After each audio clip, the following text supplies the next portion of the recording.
Bonjour. Aujourd'hui, je veux répondre à tes questions en ce qui concerne l'exercice 1, plus précisément la question numéro 1 et numéro 2. Alors, ici, on nous a donné une suite UN définie par n par U0 égale à 1 pour tout entier naturel n, UN plus 1 égale à 3 quarts U fois UN plus 1 sur 4 fois n plus 1. Question numéro 1, calculer en détaillant les calculs U1 et U2 sous forme de fractions irréductibles. L'extrait reproduit ici d'une feuille de calcul réalisée avec un tableur présente les valeurs des premiers termes de la suite UN. Question 2, petit a, quelle formule étirée ensuite vers le bas peut-on écrire dans la cellule B3 de la feuille de calcul pour obtenir les termes successifs de UN dans la colonne B? Question numéro 1, calculer en détaillant les calculs U1 et U2 sous forme de fractions irréductibles. Alors, ici, nous avons le UN plus 1 égale à 3K de UN plus 1K fois N plus 1. Notre suite est définie sous la forme de récurrence. Alors, qu'est-ce que nous allons faire? On doit affecter à chaque fois à N une valeur. Alors, nous commençons, si nous donnons à N la valeur de 0, nous trouverons donc U1, égale à 3 quarts de U0 plus 1 quart fois 0 plus 1. Alors, en remplaçant le U0 par sa valeur qui est 1, nous trouverons soit U1 est égal à 7 quarts. Bon, comme on a demandé la forme irréductible, mais toutefois, si on veut vérifier la valeur, on peut voir que 7 quarts égale à 1,75. Alors, passons à U2. Pour calculer U2, on affecte à n la valeur de 1 pour qu'on ait 1 plus 1 qui va nous donner 2. Alors, on affecte à n la valeur de 1, U2 égale à 3 quarts fois U1 plus 1 quart fois 1 plus 1, soit en remplaçant le U1 par sa valeur, nous trouverons soit U2 égale à 41 sur 16. Maintenant, passons à la question de petit a. Quelle formule étirée ensuite vers le bas peut-on écrire dans la cellule B3 de la feuille de calcul pour obtenir les termes successifs de UN dans la colonne B? Alors, nous voyons que ici, je vous représente cette feuille. Alors, nous voyons que notre feuille est composée de deux colonnes. Il y a la colonne A et la colonne B. Et nous avons environ 6 lignes. La ligne numéro 1, ligne numéro 2, numéro 3, numéro 4, numéro 5, numéro 6.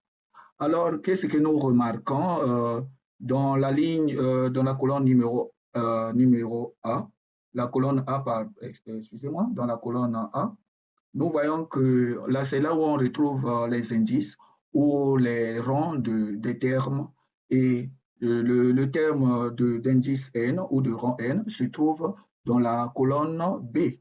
Voilà. Alors, si nous prenons N égale à 0, d'après la feuille, dont le U0 est égal à 1.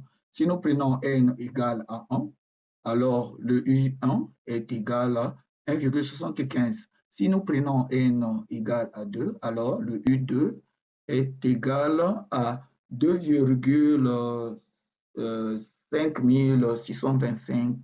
Si nous prenons N égale à 3, alors le U3 est égal à 3,4021,875. Et ensuite, on prend N égale à 4 et le U4 sera donc égal à 4,31 640 625. Alors, on nous parle de la cellule B3. Qu'est-ce que nous remarquons dans la cellule B3? La cellule B3 est occupée par U1 qui est égal à 1,75. Alors, la formule que nous allons écrire dans la cellule B3 n'est autre que la formule de calcul du terme U1. Alors, nous savons que d'après les calculs précédents, nous savons que U1 est égal à 3 quarts fois U0 plus 1 quart fois 0 plus 1. Voilà. Alors, ici, c'est un problème comparatif. Donc, nous allons voir que le U1 ici occupe quoi? Le U0 occupe quoi? Et le 0 occupe quoi? Alors, ici, nous voyons que le U1 occupe le B3. Donc, nous allons écrire B3 égale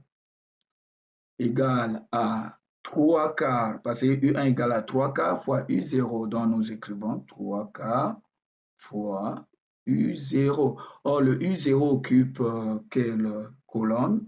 Le U0 occupe la cellule ou la colonne B et plus précisément la cellule B2.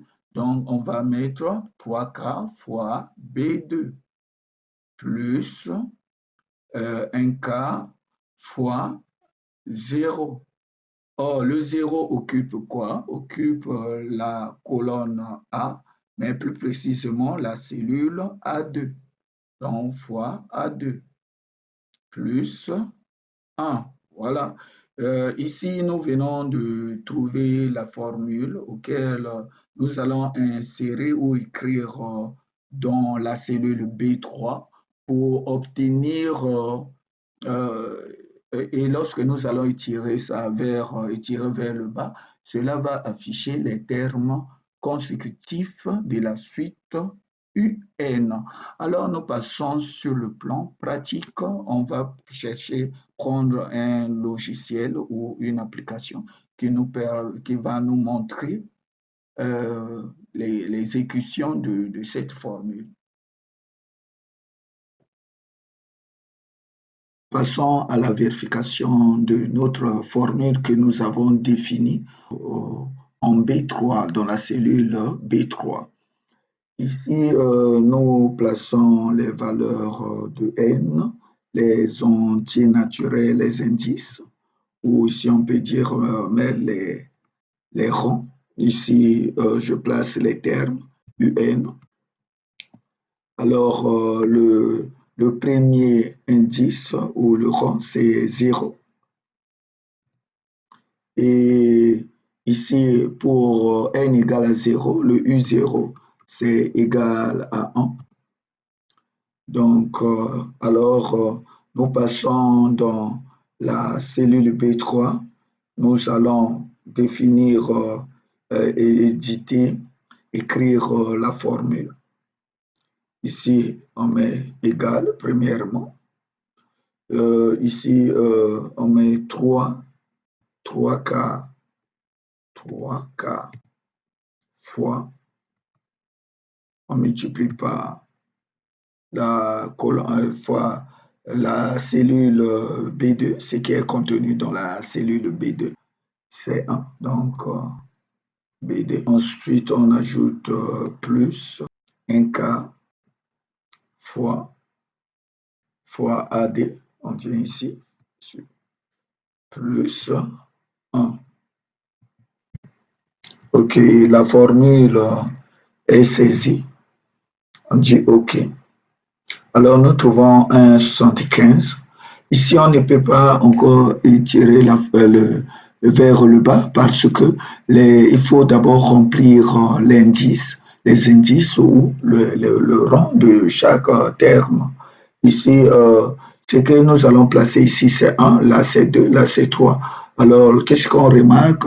Pour aller de 0 à 1, on ajoute 1 à 0 pour trouver 1 et on ajoute 1 à 1 pour trouver 2 et on ajoute 1 à 2 pour trouver 3. Ainsi de suite, nous constatons que ici, la chronologie des indices ou des indices définit une progression arithmétique de raison égale à 1. Alors, ce qu'on va définir dans la cellule A3, Alors, c'est la formule de la suite arithmétique de raison 1. On met égal, on clique sur A2, dans la valeur qui est en A2, plus 1.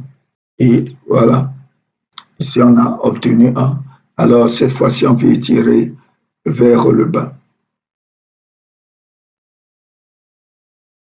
Voilà, et cela a respecté une progression arithmétique de raison 1. Et là aussi, on fait autant. Voilà, bingo.